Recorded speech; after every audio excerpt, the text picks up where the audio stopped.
धीरे बोलो, कोई सुन ना ले।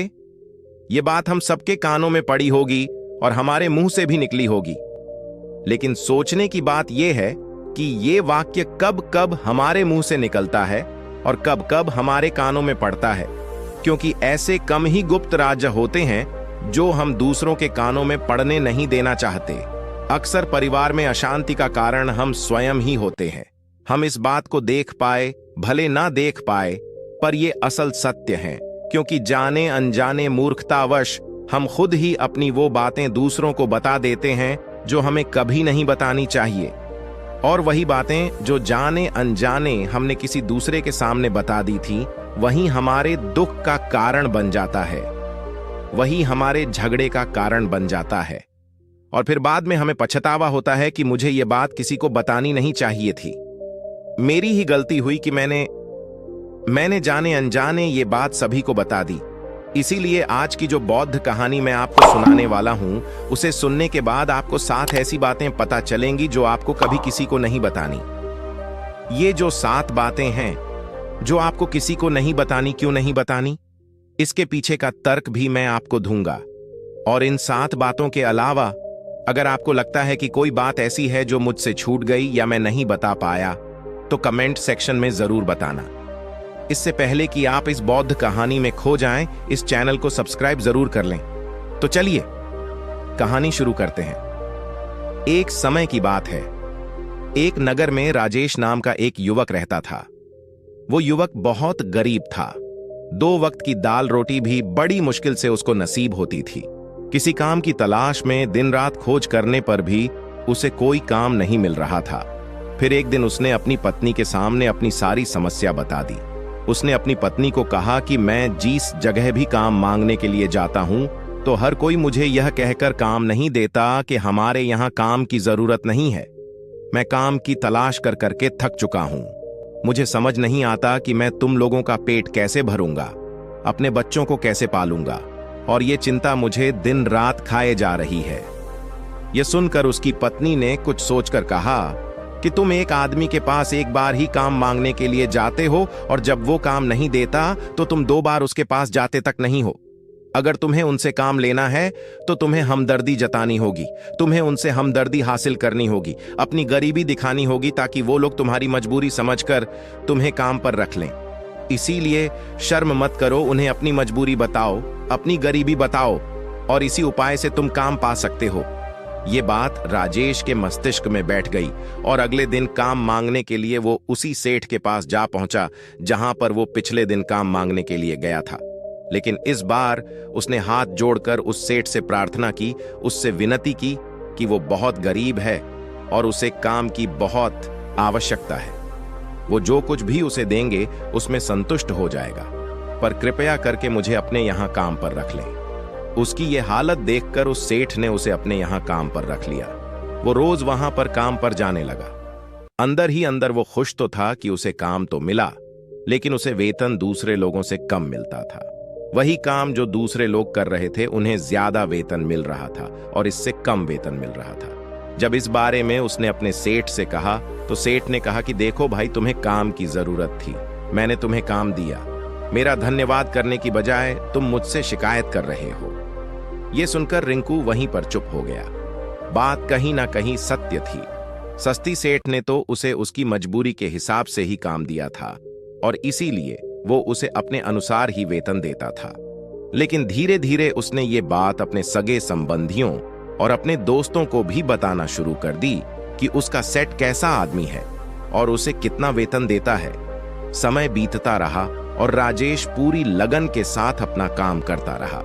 लेकिन अब परिस्थितियां बदलने लगी थीं। सेठ अब राजेश से दूसरे लोगों से ज्यादा काम लेता था और उसे कम वेतन उसे देता था। यह बात राजेश के मन को बहुत खलती थी। वो दूसरों से ज्यादा मेहनत कर रहा है और उनसे कम वेतन पा रहा है। इससे उसके आत्मसम्मान को बहुत गहरी चोट पहुंची। अब धीरे धीरे उसका मन अपने काम से हटने लगा। उसका मन काम में लगता ही नहीं था। जाहिर सी बात है कि ऐसी जगह किसका मन लगेगा जहां आदमी को अपने आत्मसम्मान के साथ समझौता करना पड़े। इसीलिए जल्द ही उसने अपना काम छोड़ दिया और वो घर पर आकर खाली बैठ गया। अब उसके पास घर का खर्चा चलाने के लिए भी पैसे नहीं बचे थे। इसीलिए उसने अपने सगे संबंधियों और अपने दोस्तों से सहायता मांगने शुरू की। लेकिन उसके दोस्त उसके सामने तो उसे दया का पात्र समझते थे, उसे दिलासा देते थे, लेकिन पीछे से उसका मजाक उड़ाते थे। वो कहते हैं कि कितना बेवकूफ है, सेठ ने इतना काम लिया और बेचारे को पैसे भी नहीं दिए। अरे हम इसको पैसे दे दे तो ये कल हमारा भी पैसा वापस कर पाएगा। इसकी ऐसी हालत है, काम तो इसके पास कुछ है नहीं, पैसा कहां से लाके देगा। और इसी वजह से राजेश की हालत दिन दिन खराब होती जा रही थी। अब वो दिन रात तनाव में रहने लगा था। वही दोस्त, वही सगे संबंधी जो उसके अपने होने का दिखावा कर देते, वो उसे दया का पात्र समझ रहे थे, उन्हें उसके ऊपर तरस आ रहा था। सब लोग आकर उसे ध्यान तो बहुत देते थे, लेकिन कोई सहायता नहीं करता था। और अक्सर ऐसा ही होता है, ध्यान देने वाले तो बहुत मिल जाते हैं, लेकिन मदद करने वाले, उंगली पकड़कर, हाथ पकड़कर आगे चलाने वाले कितने लोग मिलते हैं। एक दिन उसे पता चला कि पड़ोस के गांव में एक बौद्ध भिक्षु आया हुआ है जो बहुत ही ज्ञानी है। राजेश इतना तनाव में था कि उसे कोई रास्ता नजर ही नहीं आ रहा था। इसीलिए जाने या अनजाने वो उस बौद्ध भिक्षु के पास पहुंच जाता है। वहां पहुंचकर वो सीधे उनके पैरों में गिरकर रोने लग जाता है। वो रोते रोते उन्हें अपनी सारी परिस्थिति बताता है। उसे बताता है कि किस तरह उसके सेठ ने उसका फायदा उठाया और उसके सगे संबंधी उसके साथ कैसा व्यवहार रखते हैं। सारी बातें सुनकर बौद्ध भिक्षु ने उसे चुप कराते हुए कहा कि बेटा, ये सारी समस्याएं तुम्हारी बुद्धिहीनता, तुम्हारी मूर्खता के कारण उत्पन्न हुई है। अगर तुम्हारे अंदर विवेक होता तो इनमें से एक भी समस्या तुम्हारे मन को दुखी नहीं कर सकती थी। लेकिन तुमने अपने अविवेक के कारण, अपनी मूर्खता के कारण खुद ही अपने रास्ते में कांटे बिछा दिए। आज मैं तुम्हें 7 बातें बता रहा हूं जो भूलकर भी किसी को मत बताना, और इन बातों का अनुसरण करते हुए तुम बाहर से मिलने वाले दुखों को दूर कर ही सकते हो जो बेवजह दुनिया की वजह से तुम्हारे अंदर पनपते हैं। पहली बात जो किसी को नहीं बतानी चाहिए वो है अपनी मजबूरी। अपनी मजबूरी का दिखावा करके दूसरों का दया पात्र बन के उनकी सहायता लेने की गलती कभी मत करना। हो सकता है कि आज वो तुम्हारी मजबूरी देखकर तुम्हारी सहायता कर दें, लेकिन कल वो तुम्हारा फायदा उठाने से भी नहीं चूकेगा। और अगर फायदा भी नहीं उठाया तो दूसरों के सामने तुम्हारा मजाक बनाने में वो आदमी कभी नहीं चूकेगा। इसीलिए कभी भी अपनी मजबूरी का दिखावा मत करो। अगर घर में 2 रोटी है, सूखी रोटी है, तो वही खाकर सो जाओ, लेकिन दूसरों को इसके बारे में भनक तक नहीं लगनी चाहिए। जरा आप खुद सोचो, मजबूरी बताने का क्या मतलब होता है। एक इंसान का या तो वह दूसरों से सहानुभूति हासिल करना चाहता है या उनसे कोई आर्थिक मदद चाहता है। लेकिन अगर दोनों ही परिस्थितियां आप देखें तो दूसरा आदमी आपका फायदा उठाने से नहीं चूकेगा, और अगर वो फायदा नहीं भी उठाएगा तो अपनी नजर में तो वो आपको मूर्ख ही समझेगा, बेवकूफ समझेगा, और दूसरों के सामने आपका मजाक तो जरूर बनाएगा। इसीलिए अपनी मजबूरी के बारे में कभी किसी को मत बताना। दूसरी बात जो किसी को भी नहीं बतानी चाहिए वो है अपनी अतीत की गलतियां और भविष्य की रणनीतियां। जरा सोचो कि अगर हम अपने अतीत की गलतियां किसी दूसरे को बताते हैं तो उसका क्या प्रभाव होगा। वो गलतियां ठीक तो नहीं की जा सकती, जाहिर है, तो उन्हें बताने का क्या मतलब रह जाता है। आप अपने अंधेरे पक्ष को खुद दुनिया के सामने बता रहे हो, खुद अपनी गलतियां दूसरों के सामने बता रहे हो। इससे उस आदमी की नजर में आपका एक चरित्र गठित हो जाएगा और वो भविष्य में हमेशा आपको उसी नजरिए से देखेगा। इसीलिए किसी भी आदमी की नजर में अपना चरित्र गठित मत होने दो। और जरा सोचो कि आप व्यर्थ में ही अपने भविष्य की रणनीतियां दूसरों के सामने बता रहे हो। जो लोग आपके काम का हिस्सा ही नहीं है, उनके सामने अपनी भविष्य की रणनीतियां, अपनी डींगे हाँकने का क्या फायदा। वो लोग आपकी सहायता तो नहीं करेंगे, लेकिन आपकी भविष्य की रणनीतियों में बाधा जरूर बन सकते हैं।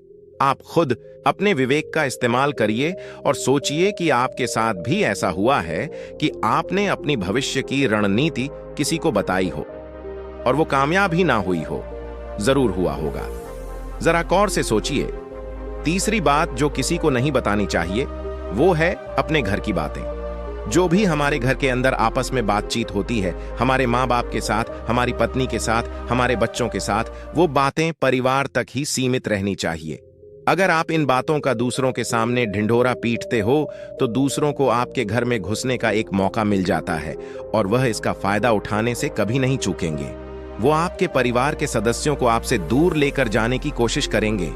अक्सर ऐसा होता है, हम समाज में देखते हैं कि हम अपने घर के झगड़ों को कम करने के लिए उन झगड़ों को अपने पड़ोसियों और दूसरे सगे संबंधियों को बता देते हैं, लेकिन इससे आपको सहायता कभी नहीं मिली होगी, बल्कि आपके घर के लड़ाई झगड़े और ज्यादा बढ़ गए होंगे और वो जाहिर है वो बढ़ेंगे।